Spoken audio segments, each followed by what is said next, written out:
Hello, everyone, and welcome to TwillowStache. This is our monthly Twillow talk with one of our awesome friends, Gerald from TarotStache.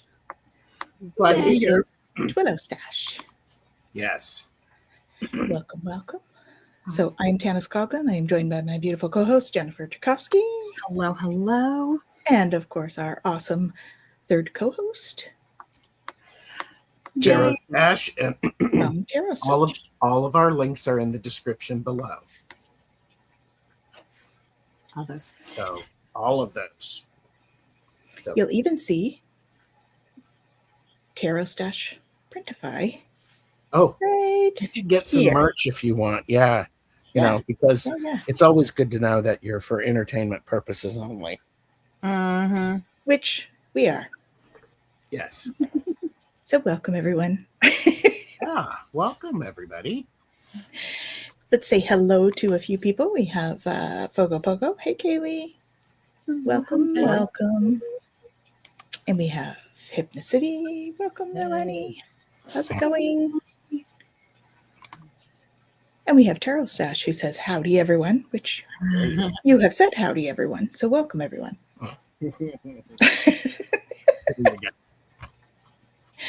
So shall we jump right into our forecasts and all of that business?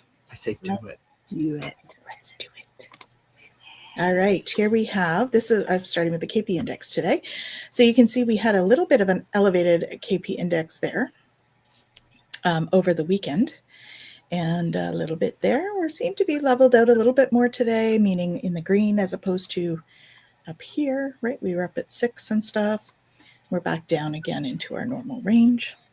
In terms of solar flares, we had one little blip up here, which was an M3. The rest has been all Cs, which has been fairly calm for us in recent history. And then our Schumann. Again, we had a little bit of a blip here, so that would have been equivalent to that M class. And it's been, kind of just staticky. Having said that, though, there's been a lot of downloads, galactic downloads, with lots of neutrinos coming in. Oh, those neutrinos. Oh, those neutrinos. Yes, we did have a CME hit on Saturday. Absolutely. Mm-hmm. That was from that larger M class as well. Mm-hmm. Thank you for bringing that forward, Kaylee. Appreciate that. Absolutely. That's just more neutrinos. It is. Jen, how about telling us the flavor of those neutrinos, please, with your forecast? Absolutely. So, the flavor flav that we are in right now is the Gate 61. Now, the Gate 61 is about inner truth and mystery. And so this gate brings us through energetically the shadow of psychosis to the sit here enlightened state of sanctity through the gift of inspiration. And so what does that look like? That looks like our mind getting caught up in all kinds of fun stuff. So the idea here is that our mind becomes very occupied with different things. The energy is allowing us to go inward, and this can be a very mystical frequency, and it governs our relationship with truth and mystery, but it also embodies a little bit of this pressure to know. And so the Gate 61 really lives in the realm of the unknowable. And this is the place where the mind strains to understand reality, existence, and meaning. And yet ultimately it has to surrender to inner revelation rather than external proof. And this is really hard for the mind.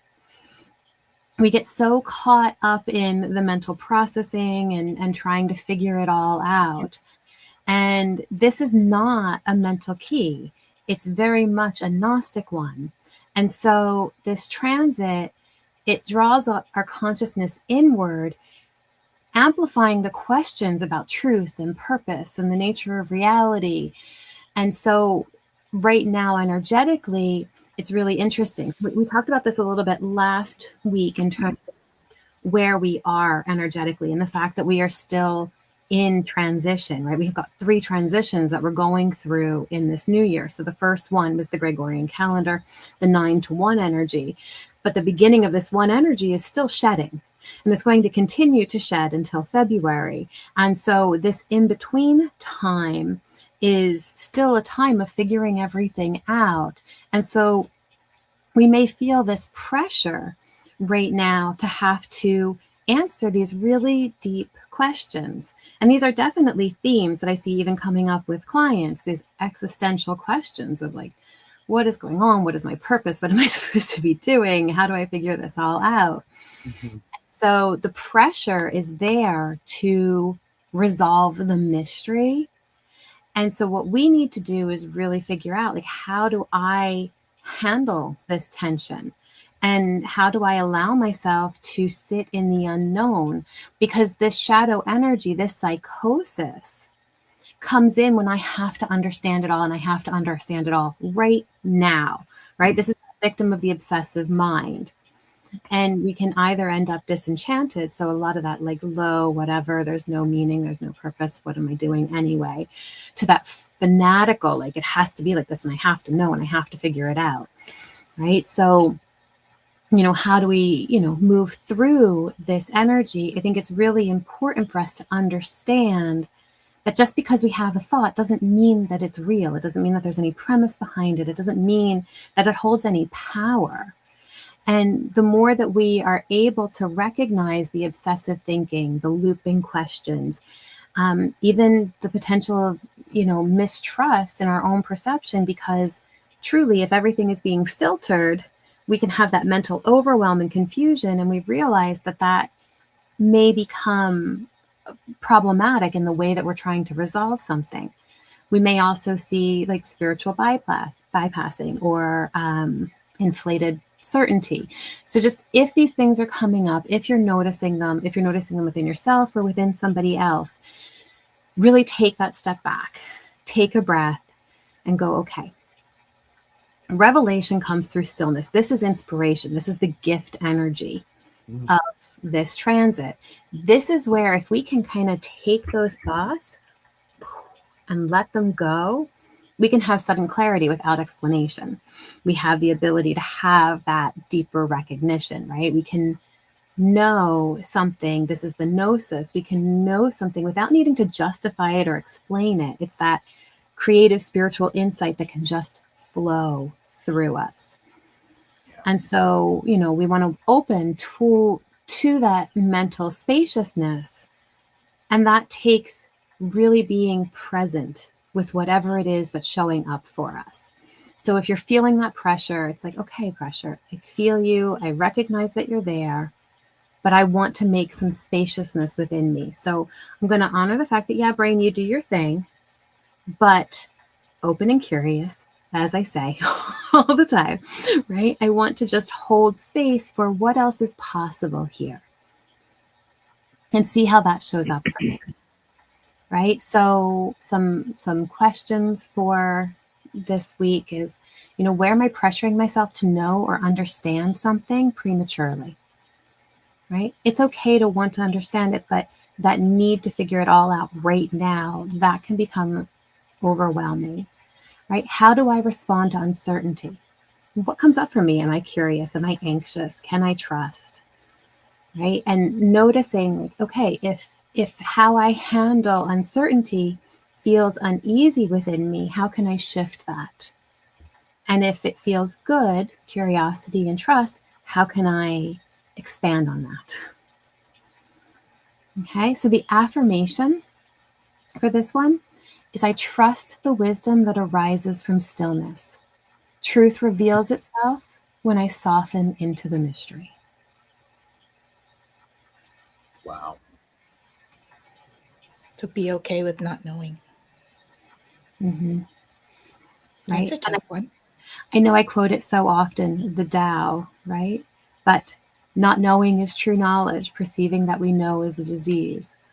So being able to really stay in that place of not knowing allows inspiration to come in. It's okay that I don't know. Now what? I think I've said that a few times today.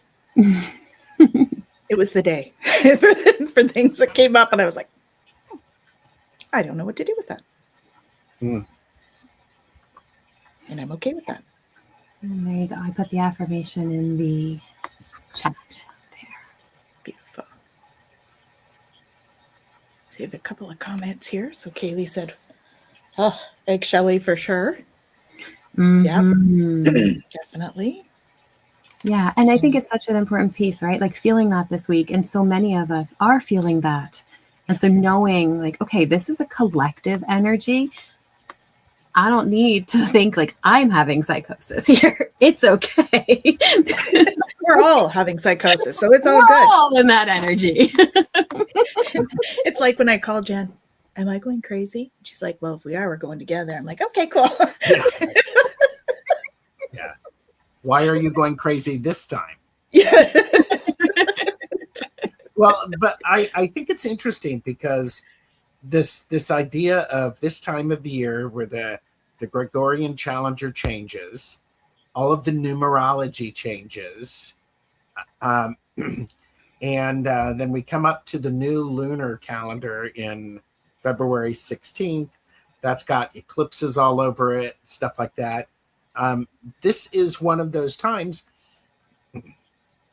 I think it's so important for us to be willing to, I don't know what that looks like yet. Let's just keep showing up.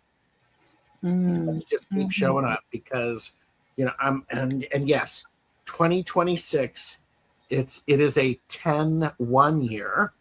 And I'm a big supporter for, let's not forget the 10 because that reduces to the 1. The 10 says we are going to be living with the choices that we've made in the path and the journey that we've done before.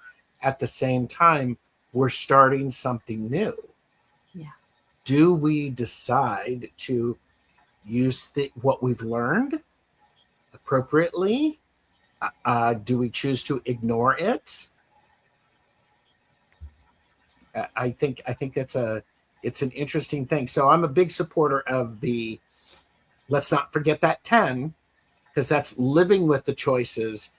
The 1 is giving us an opportunity to start things perhaps differently than what we have done previously.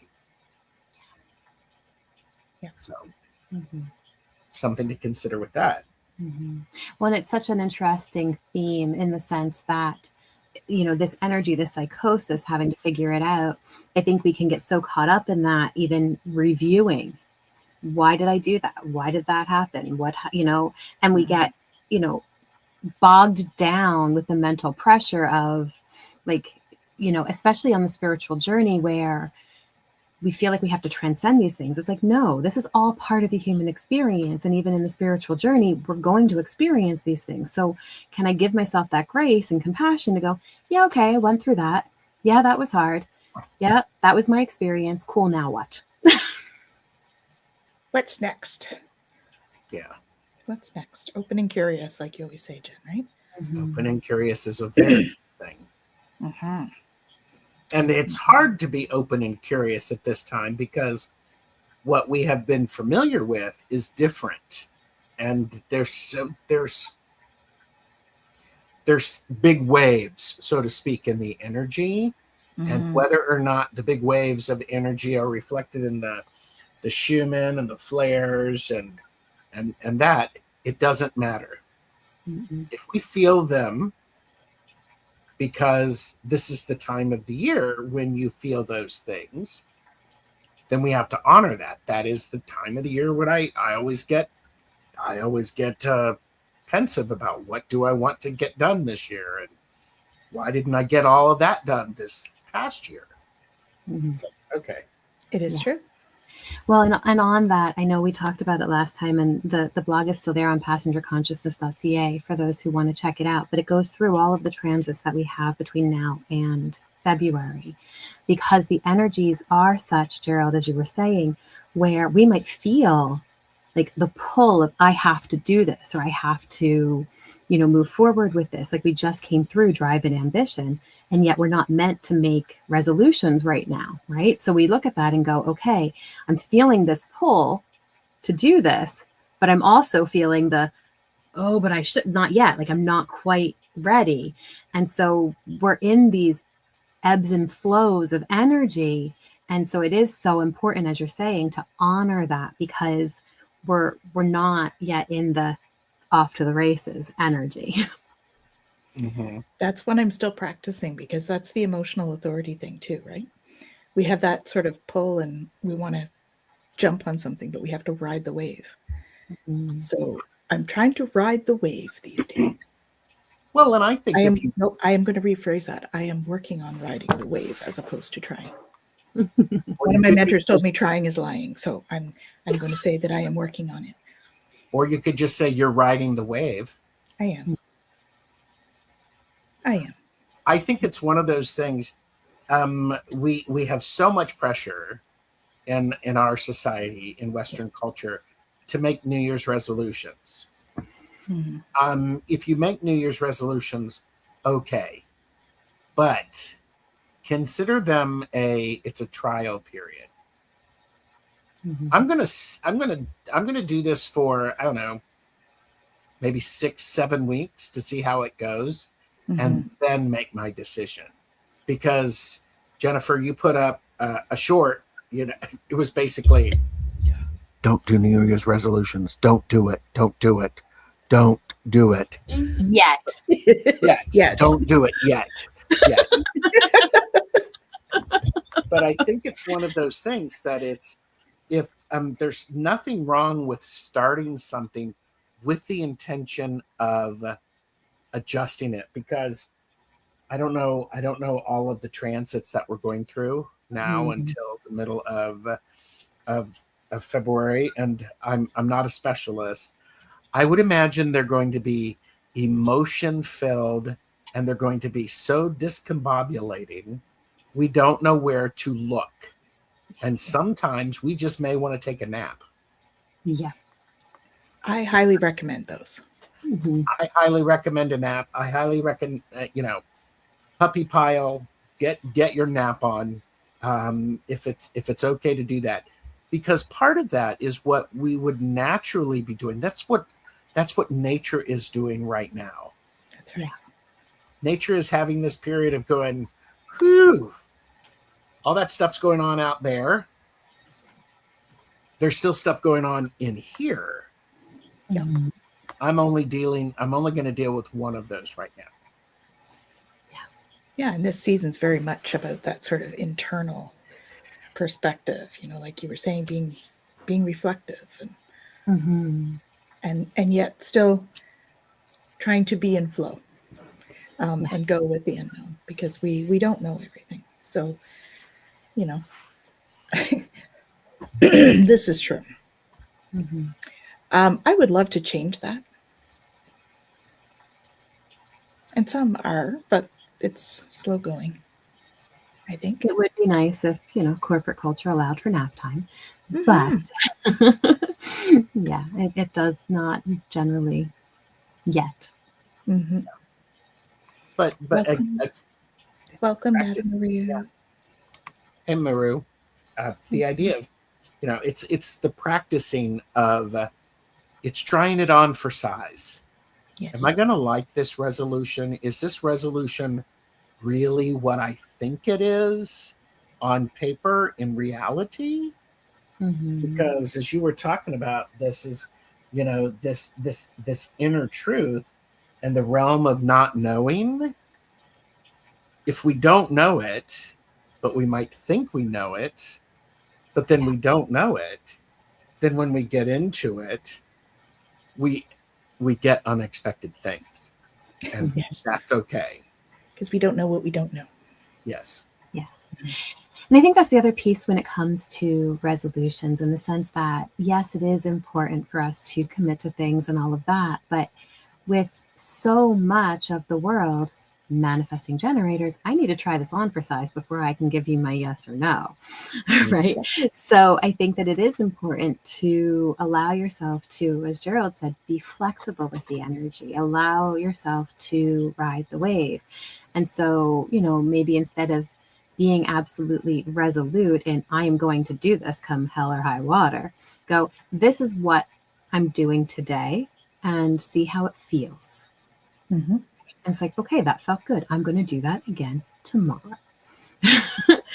Right. And allow yourself to sit in the energy without being rigid with it. And that rigidity, because what ends up happening is the moment that we become really rigid about something, we suddenly put all this pressure on ourselves. And now this thing that felt really good has all of this intensity around it. Yep. And then we hit walls.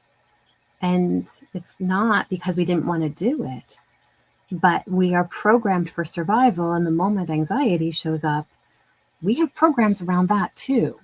Mm-hmm. And oftentimes those programs go, I'm out of here. True. Yeah. True.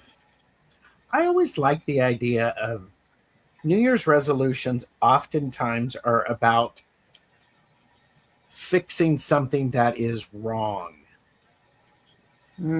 I want to press pause and I want to say to everybody, why don't you look and recognize something that you are skilled at doing, something that is a strength, and give yourself the opportunity and permission to do it more often and to lead with that.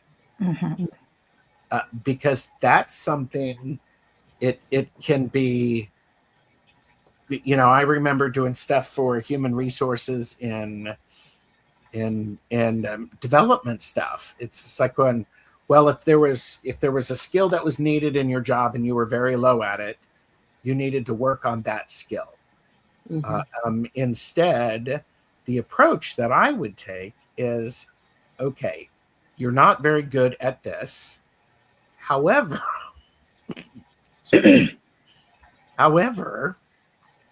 there are other skills that are next to that one skill you need to improve that you're decent at. Then let's lean into those, because then it's it's beneficial. It's not spending a whole lot of time trying to go from 10 miles an hour to 60. It's going, okay, right now I'm going 50 on that skill. If I up it a little bit, then there's going to be a lot of benefits. Mm-hmm. Is that making sense to the people who are watching? Give us a thumbs up or something. Mm-hmm. Well, and that if you're talking about HR, we're talking about like organizational structuring and stuff. Like you're trying to make sure that you're using people with their skills and like capitalizing on the people that have skills in this area. Make sure they're in this area and not over here, right? Because it's not good for anybody. Because if somebody's in a job or trying to do something that's just not in their wheelhouse, it doesn't feel good either. If you're always struggling with it, it's one thing to learn. So I like what you were saying, Gerald, about it being like, you're 50 when you need to be 60, right? So if you're 50 in something and you're like 70 in something else, then 70 is where we want you as an organization, because that's where you're going to excel. That's where you're going to be comfortable, right? Doesn't mean you don't learn new things, but I think to focus on the areas of strength. I think that's what you were Absolutely. I think I'm focusing on areas of strength. And I don't know, this gate 61, that inner truth, might help us with it if we are willing to look at it and stop trying to overanalyze it. I've never overanalyzed anything. I don't know about the two of you. I've never overanalyzed anything. Never once. Never once. But if we can honestly look at something and you go, you know what? I'm decent at this. And being decent at something is absolutely fine.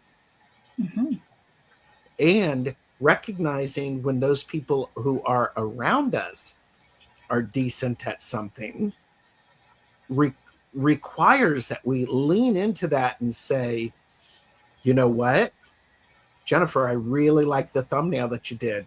It's joyful. It's exactly what we look at for TwillowStache. We have to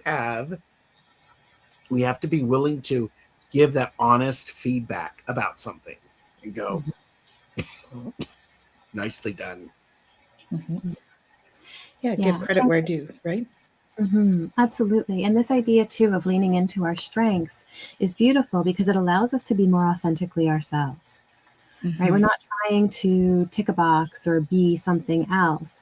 And ultimately, if we were able to, and you know, Tanys, we've talked about this in terms of like the Success Codex or bringing in like business for human design, that if in an organization we actually looked at it and went, you know what, you really are aligned here and you excel at this, so we're going to put you in this role.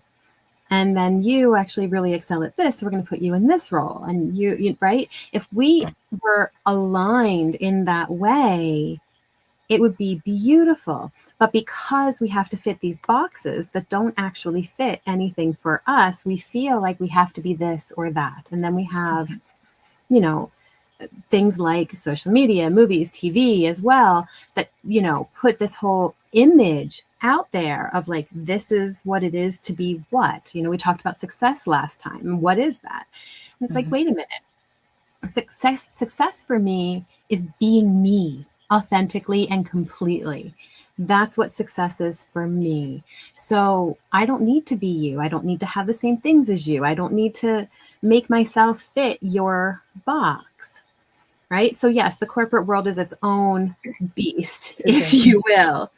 Yeah. But in our day-to-day lives, what boxes am I trying to fit into? And what am I trying to figure out to make me better to fit into these boxes, as opposed to what is going to make me authentically me and bring me that joy of living my own truth? Because that is what we can make a resolution for. Right? I want to lean into myself. Well, and that's, you know, that's the whole spiritual journey, is learning about self. Who are you? What is it that you know, lights you up? What is that you're good at? Those are the things that, you know, that's what human design helps with, and all of these other sort of tools like the Codex and all of that stuff. It all helps us just to understand ourselves, right? What do we like? What are we good at? Sometimes we don't know. So asking somebody that you trust and that you can take it from, you know, what am I good at? What am I not so good at? Ooh, man, that is scary. That is scary AF. Absolutely. I mean, that is hard. I mean, you know, I've worked in the corporate world, so to speak, the library where they looked at it as a corporation, and figuring out the Myers-Briggs, the DDI, all of them, all of the tests, and figuring out where people were and getting feedback. That's really hard. That being said, there are some corporations out there that do this well because they recognize there are individuals working for them, that they're individuals who they fit in boxes. And when they're smart, they go, let's move some boxes around and see what hidden talents people don't realize they have. Yeah. And yes, when I was a supervisor, and, you know, pat myself on the back, I was a very empathic supervisor. I could see somebody's skill set. I spent a lot of time recognizing that skill set and telling people, you do this really well. I don't know if you realize that. And then I do that thing that's really annoying to employees. I stop talking and I look at them waiting for a response. Because then they have to be like, thank you. And or no, well, I'm not. No. Well, see, and here's the great thing. Here's the great thing about this. And I would say all three of us have our own experiences with this. What makes somebody unique is really a talent and a skill that they oftentimes grew up with, and they're used to it. They don't understand that other people aren't good with that. There are people in my world who are very good at Excel. I am not one of them, nor do I pretend to be. But and they think that way, and I'm like going, God, you are so good at that. That is great. I'm really good with playing with color. Not everybody is. It took a while for me to realize, wait a minute, people don't see the world the way I see it. Yeah. And when we have that, I don't know if that's a an unknowable thing, to where suddenly we go, huh, not everybody is like me, and that's okay. It releases the pressure a little bit, and it gives us the ability to find people who have things that will help us. It's that collaboration aspect. When we collaborate, collaboration is about mutual benefit. Well, and I love that not everyone is like you, and that's okay, because that's such an important piece. And even, thinking about the transit and the psychosis and the need to figure things out, like how often do we sit with something and go, why did they do that? And then we make up an entire story about why somebody else did something. And then we feel a certain way about the story that we've made up about what somebody else has done. We don't know. And so the more that we can honor the fact that we just don't know, and it's okay that we don't understand why somebody else did something, right? I talk to clients often, and, it's like somebody did something that hurt them. And it's like, I just want to understand. And you don't understand because that's not how you would operate. It's okay that you don't understand why that happened. That's actually a beautiful thing that you don't understand that. Can you honor that and hold space for that for yourself? Well, and that's where you go back to them, right? In terms of your interactions with people, if you can. I mean, granted, we can't always do that, and sometimes it's not advisable, but certainly in your valued relationships, going back to them and saying, hey, so my mind's putting this whole story, and I don't think it's true, so let's have some shared understanding of what happened here, because I know my mind is not telling me the truth. Well, and that takes a lot of courage and a willingness to be met with someone who's not pleased with the fact that you are pushing back to them, or you're wanting a depth of understanding. It goes back, and Jennifer, I think you and I've talked about this idea before, the intent of the message versus the impact of the message. Yes. Those intent versus impact are two very different things. I don't know the impact is what I say is going to have on anybody. And when I find out that the impact that I've had is different than my intent, given the opportunity to share that, it's really relationship building.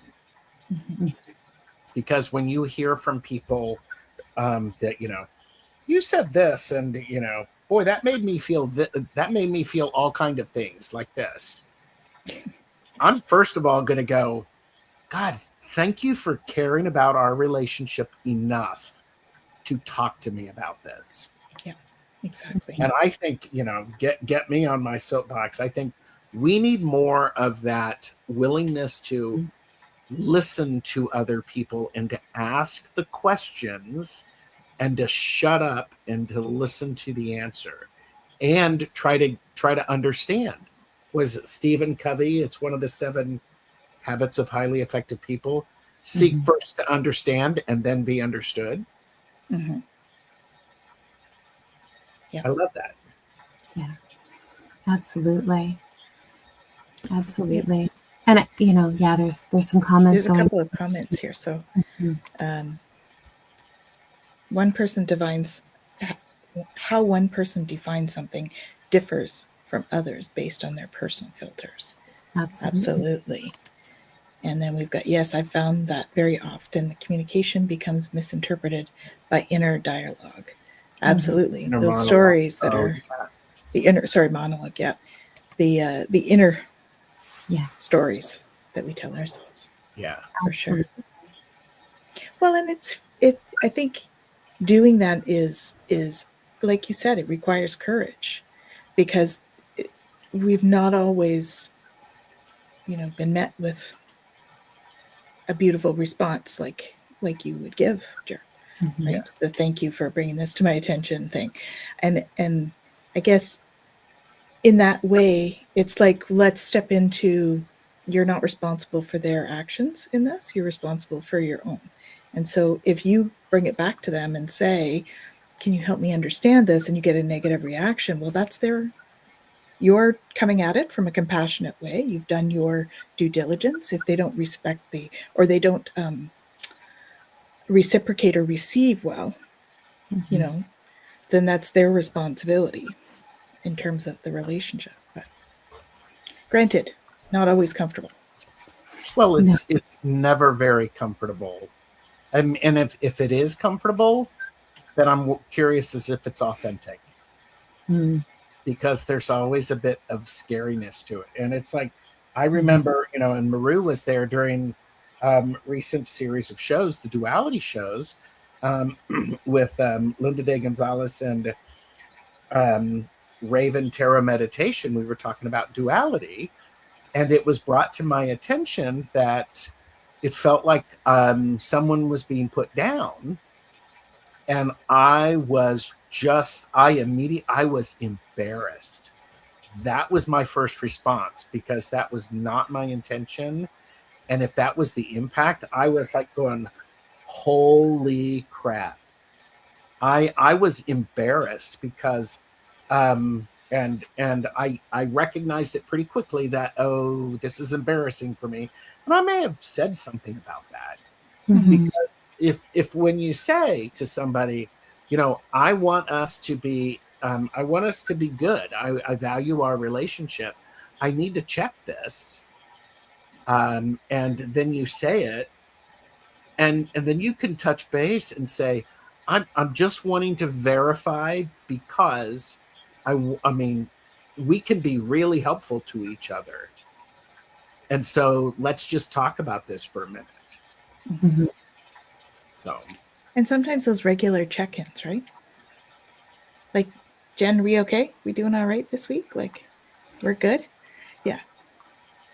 It's okay if we're not. You can tell me offline. We don't have to do that. But, Well, actually, no. but that's the thing. And I think, to what you were saying earlier too, about like having that safe place to do it. yes.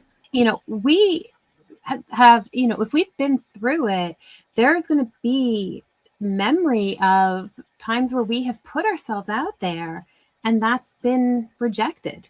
It's not received well. It's not responded to well. It's not whatever.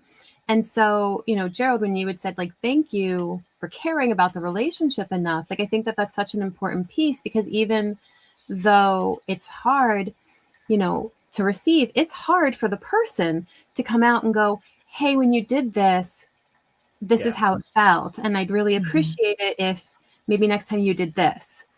That's hard to do for anybody. Yeah. And so I think that it's such an important piece to hold that space, even when it triggers something for us. Yeah. Mm-hmm. Very true. Yeah. I was, go ahead. Well, and I think that you bring up the point about safety, right? If we can all try to be that safe space for people to do that, because we all typically have not had that. So we know how important it is, right? If we haven't had that safe space to go to. So I think, and that phrase that you brought up it's beautiful, because it's like, very much, I'm a safe space. Like, I'm really glad that you valued our relationship. And it also shows that you value the relationship, because you're open for that. So I think that's, becoming the safe space for people is truly, truly a gift. Mm-hmm. I think that's great. And is it always going to work? No. It's going to be sloppy. It's going to be messy. There may be anger. There may be sadness. There may be overwhelm. This is a perfect time to get some professional help and to go, okay, here's what's going on. Because again, the intent versus impact are two different things. Yeah. And that's an important aspect of it. And I think making assumptions too, right? We sometimes make those negative assumptions. That's kind of our go-to for people. It's a bit of a defense mechanism, I think. Somebody says something and we automatically assume they're saying it for a certain reason that's negative. And it probably isn't, like you said, right? Intent. Well, and this is the thing where, you know, it can have the best intention for something, but if I have a good intention and I say something to you, Tanys, and it hurts you, and you say, hey, can you maybe do it like this?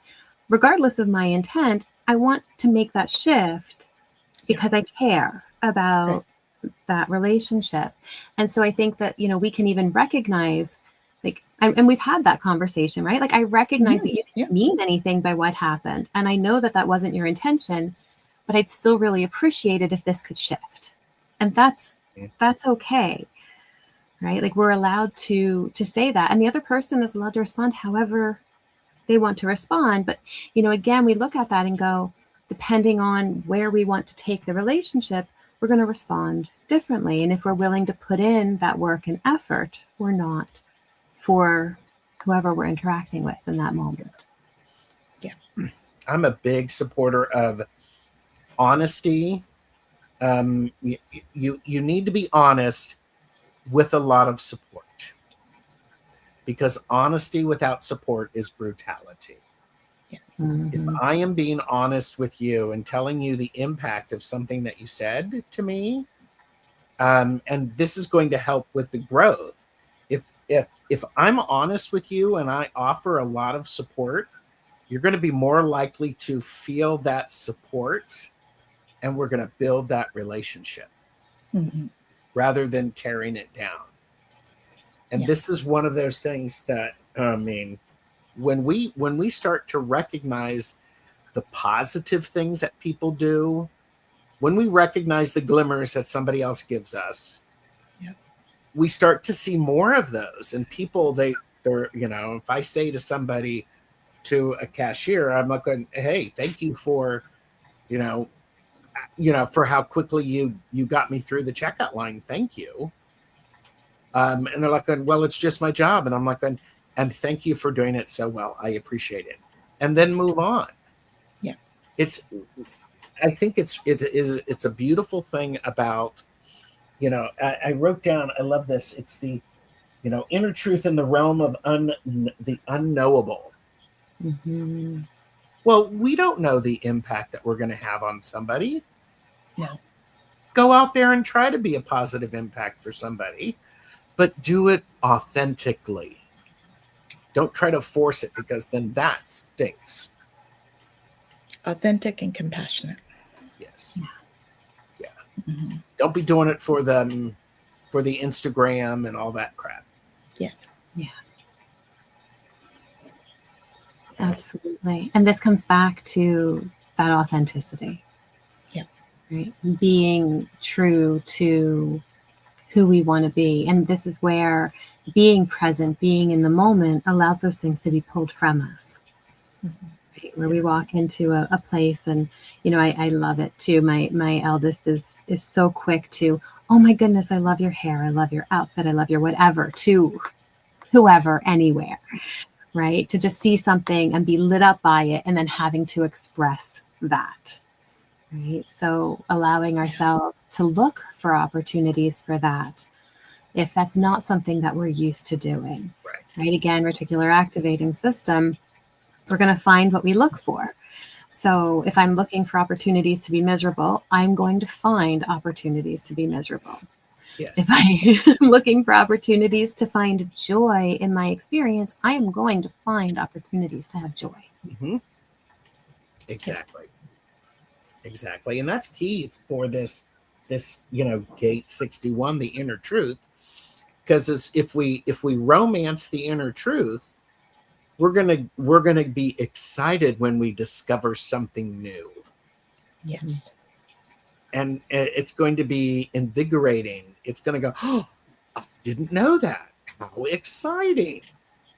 So I love the way you said that, Gerald. Romance the inner truth. yes. Like Yeah, I really love that. spend the time, be, caught up in every moment of I wanna know you more. Mm-hmm. Mhm. Yeah, and part of that is being quiet and just noticing. It's like for ourselves, how often do we sit with no social media, no devices on, no blue screen, anything like that? How often do we do that? I don't do it as often as I could, Yeah, but same. that being quiet and just noticing what's going on in one's body is a really important thing, because Mhm. this is a this is a great vessel for this inner the inner realm. To that's how we exist. There wouldn't be an inner realm as we know it without the physical body. Mhm. Absolutely. So Well, and even to what you were saying earlier about it's better to understand than be understood, Mhm. right? So we recognize that even in this romancing this, to be able to sit and go, I just want to know more. I just want to understand more, yep. but without that preconceived notion of it. And I know, we've talked on here before with human design, and we talked about that, if I think I know you, do I really love you? Which is a big kind of like, oh, wait a minute, what does that mean? And we talked about how that felt to even look at that. But if I believe that I just know you, then I have all these preconceived ideas of everything that's going on with you. But if I can sit in that energy and just go, I want to know more. Tell me more. Let me learn more. Right? Now I'm open to seeing you however you want to be seen, as opposed to how I have these filters on to see you. Mhm. I want to go back to something about that. First seek to understand and then be understood. Sometimes if you really understand, there is no reason for the other to understand you, because you now have a larger perspective, and it gives the ability for me to adjust when I get that. It's like, okay, I did not know that, and boy, okay, that's okay. Yeah. Mhm. Because if it, it is all about being in the moment. It's about following our intuition. I was thinking this gate 61 sounds a lot like the high priestess. Mm. A lot of inner knowing, a lot of inner knowledge, a lot of secrets, a lot Mhm. of discovery. And if when we have that opportunity to go, wow, okay, now I understand that, or now I understand that I don't understand, and I'm okay with that. Mhm. It shifts once we're okay with not knowing. Mhm. I'm not a fan of not knowing at all. So Yeah, I don't. Well, it's I'm not. hard. I'm sort of in between. Sometimes I like not knowing because you don't have to think ahead. You know what I mean? If I don't know what's coming, I can't think about it. Yeah, but But I think it's also, taking it a lot deeper. Not it's not knowing what I'm going to have for dinner or not knowing where I'm doing tomorrow. It's really about, is it okay for me to challenge what I think I know and hold Mhm. space for more possibility? Right? One of the things that Richard Rudd talks about in the Gene Keys is that for this particular key, to find wisdom, you have to give up knowledge. I have to give up the fact that I think I know something in order to expand myself and to see what else is possible. So, I can have an idea of what something is, and then I go into it and self-fulfilling prophecy, well, look at that. It's exactly what I thought it was. Or I can go into something and go, okay, let's see what happens. And now anything's possible, right? I haven't limited it. I haven't put on those blinders. I haven't made it be one specific thing. And that's the not knowing, right? That's what it's really talking about is, can I be present in this moment with curiosity? Mm-hmm. Oh, yeah. Yeah.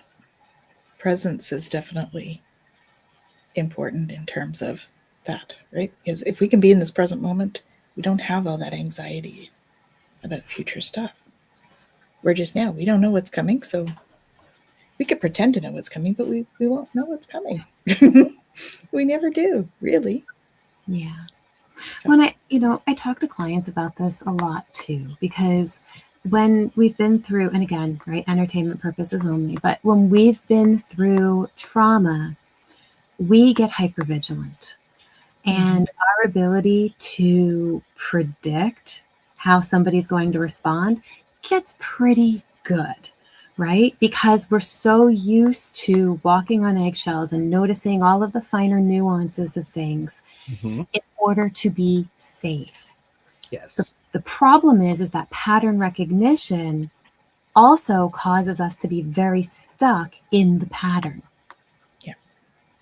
And so part of the healing is letting go of some of that while still maintaining what we need for safety, Mm-hmm. right? And that can be really hard because we never have a new experience if we're always seeing it through the same lens. Yep.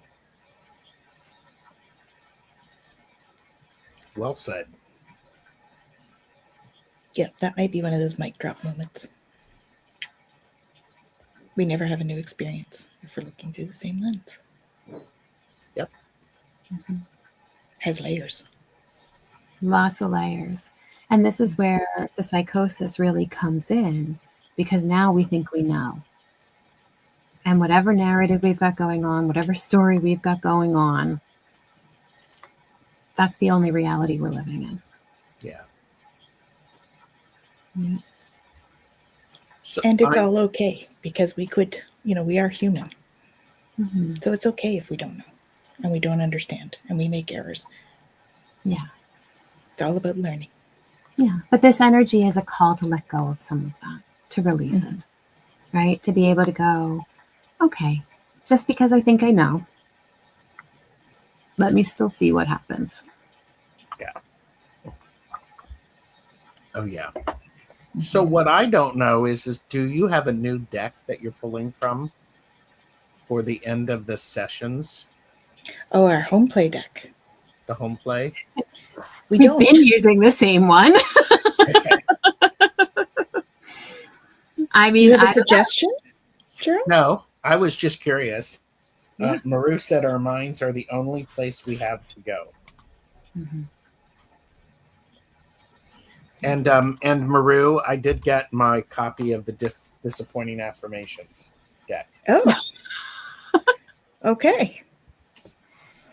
So Kaylee is thinking of doing an electronic free weekend this summer. Try it completely unplugged. Beautiful.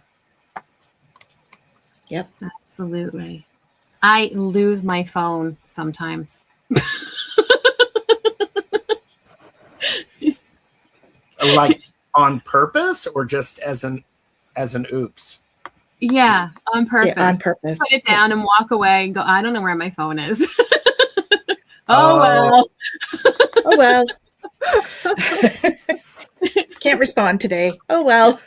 I tend not to do it so much when the kids aren't around, but when they are, they can message me, like just be like, hey, Mom, whatever, in the house. Then I'm like, yeah, whatever. Yep. It's gotten me in trouble sometimes too. It's like, Jen, where are you? You're supposed to be somewhere. Oh, I really lost track there. I think there might have been a show like that.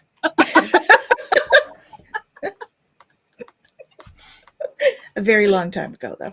Mm-hmm. Yeah. I had a show like that too, so it's okay. I believe mine was with Gerald.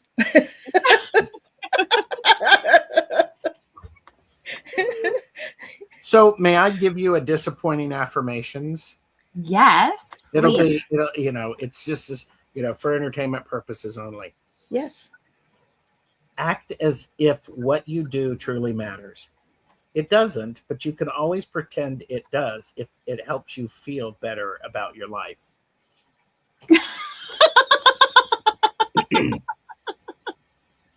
Oh my. We call that delusion, right? There's like a double edge to that.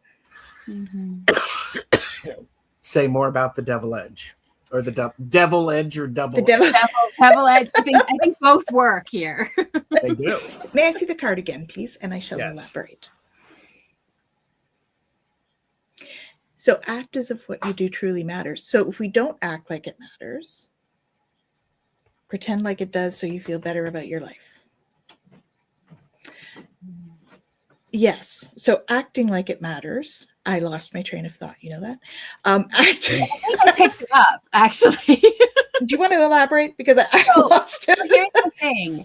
What we do does matter. It matters in our own life and our own experience. So to say that it doesn't kind of downplays the fact that there is a purpose and a meaning to what we do. And yet Yes. to have this grandiose thought of what I do is going to impact the world. Well, maybe it will, maybe it won't. I don't know that. But if I can act as if it does, then I'm going to be more inclined to do it, as opposed to if I'm in that place of, well, nothing matters, so I'm not going to do anything anyway. So it is beautiful in the sense of going, like, whether it matters or not, just do the thing and then allow yourself to feel good about it. But the whole it doesn't, I think it's just that little part right there, like it doesn't, is part of the card and the joke of the card. Yeah. But also, it's like, whether it matters or not, if it matters to you, then it matters. Do it. That's where I was going with that. So You if it can't matters hold to you and it helps you feel better, then it matters. Mm-hmm. So it doesn't is like I don't know. I have cognitive dissonance around that. I'm just like, I think that's the purpose of the cards, though. Yes, I think so. yeah. And Maru's like, when it doesn't to anyone else but you, which I would say act as if what you do truly matters. I like that. Yeah. Do it. Do it. Do it Mhm. fully, completely. That's how artists, rebels, conquerors, people who have great wisdom and great insight develop. Do it. Mhm. And we may never know the impact that what we do has on other people. No. Keep And- doing it. Do it anyway. And I love that. Do it anyway. Like, the first book that I put out was the EMDR book for therapists. And I didn't make it for anybody else but myself. I made it because I wanted a resource that I could use with my clients. And then I shared it with another therapist and they were like, oh, this is really good. You should put this out. I think people could really use it. Yeah. So the whole thing was done in such a way that it wasn't done for anybody else, but I did it because it mattered to me. Yep. And then it mattered. Yep. Right. But whether or not anything had come of it, I had something that I was happy that I had for myself. Mm. And yes, I love what Maru has said there. Our impact shouldn't be our motivation. Right. Mm-hmm. Exactly. Boom. How we feel about it. Mm-hmm. Does it light you up? Right. Yeah. So that's and the other thing is we never know what impact we're going to make on people, like you were saying, right? Mm-hmm. I've had people, well, even Jen and I, we were at a show, like a trade show one day, and we had this woman come over and she's like, I just love your show. And we're like, you've seen our show? I watch it every week. The show. She's a quiet person, so she never commented or anything. So we didn't know. Mm-hmm. And we don't know her. So we were like blown away. You just don't know when you make an impact on somebody. Yep. And I've had this experience too with clients where, you think you say something really good and you're like, okay, that's going to be their takeaway. And then at the end, they're like, no, this is my takeaway. And you're like, oh, that? okay, cool. Like, Yeah, I've had right? that too. And it's, Yeah. you know, that moment of like, awesome, whatever it is that resonates, whatever it is that flows for you, it doesn't matter what I think about it. And so, you know, we get very caught up sometimes in that. And I remember, you know, and I even say it with my students and stuff, it's like, there is no right, perfect answer. There is no one thing that's going to resolve everything. Like, it's just about authentically being present. And so, you know, if we are, as that card says, acting as if it matters, regardless of whether or not it really does, then we're going to show up authentically. And that is the important thing.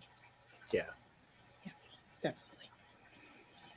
So are we going to pick one from the same deck? Well, I have them out. I mean, we can always do a different deck if you guys want.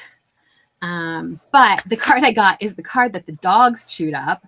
That one's the Awesome. one meant to be. But it's a fantastic one. Laugh a big belly laugh. Mm. Yeah. Mm-hmm. And I had to laugh that the dogs chewed up this card, but that's Definitely. right. Again, the way that we perceive and how we navigate through. All right, let's see. So again, we call this home play. It's not work. It is play. Home play. Laugh a big belly laugh. You have lost your sense of humor, grandchild. It might be time to lighten up. A smile feels good. A chuckle that rumbles in your throat feels even better. But a laugh that makes your belly muscles hurt is good medicine. Laughter is the Creator's language that passes through all the sacred realms, including the Earth realm. It is the Creator's way of communicating with the Earth Mother and all her children.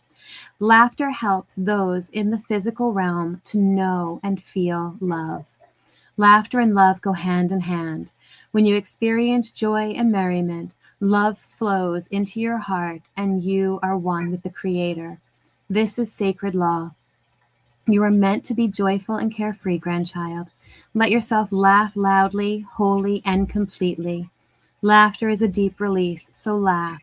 Your noisy laughter is a sacred sound to the ears of all creation. Yeah. I like that.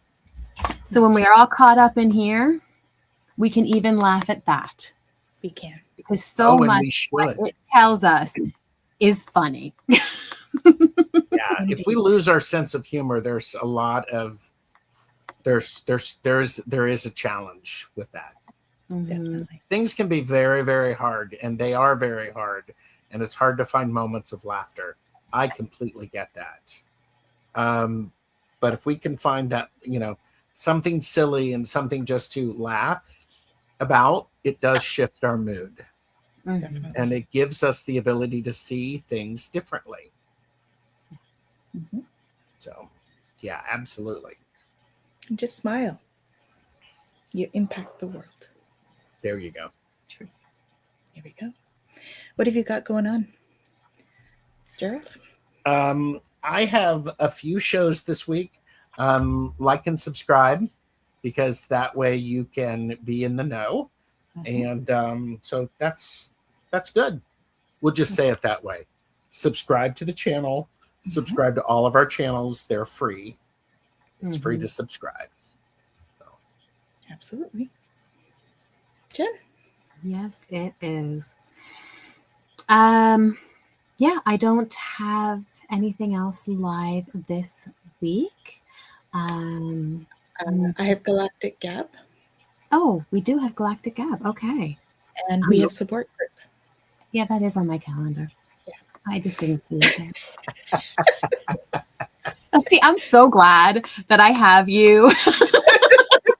Because talking about honoring when somebody's good at something, you are so good at keeping the schedule. Thank you. Thank you. And keeping me on schedule. That's why we go well together. Yeah, so we have Galactic Gab on Friday at 7:30. We have support group with Beyond Being Human. At which address, Jen? Okay. beyondbeinghuman.org/support-groups. So go ahead on there. It is absolutely free. You will be on Zoom with us. It is not recorded. It is not live. It is a safe space to have conversation about this journey, whatever's coming up for you, all of that kind of stuff. So if you're looking for support, it is a great opportunity to connect with others and to just be able to talk freely, openly, and honestly about where we're at, what we're doing, and what we need support with. Mm-hmm. Yep. I'm giggling it. Mm-hmm. That I better keep an eye on you. Don't worry, she keeps an eye on me in other ways. So it's good. It's fair. It's very fair. I'm too bad. Yeah, I'm like, la, la, la, la, la. I don't know. Hey, Jacqueline. There's her book. Jack. Yes. Wealthy Yogini. Yes. The other thing we have going on is we are starting our next cohort of Peacekeepers of the Light, our Light Warrior program. It starts on Saturday this week. So please reach out if you want more information on that. Okay, you can get a hold of Jen or I on Facebook or any of those things, Instagram, and reach out, or Tanys at TwillowLifestyle.ca. Okay? Nice. Awesome. Final words, Gerald?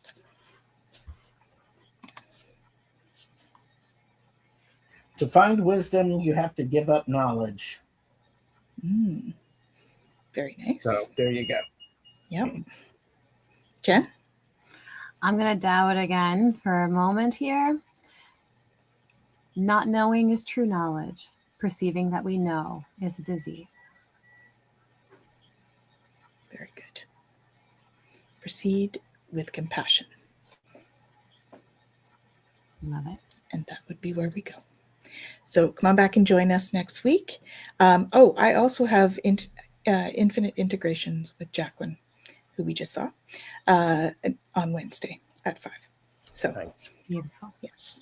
So come on out and see us on all of those occasions, and like and subscribe so you know when we're coming on, please. Good to see you. Thank you for joining us today, and we'll see you soon. Bye-bye now. Bye.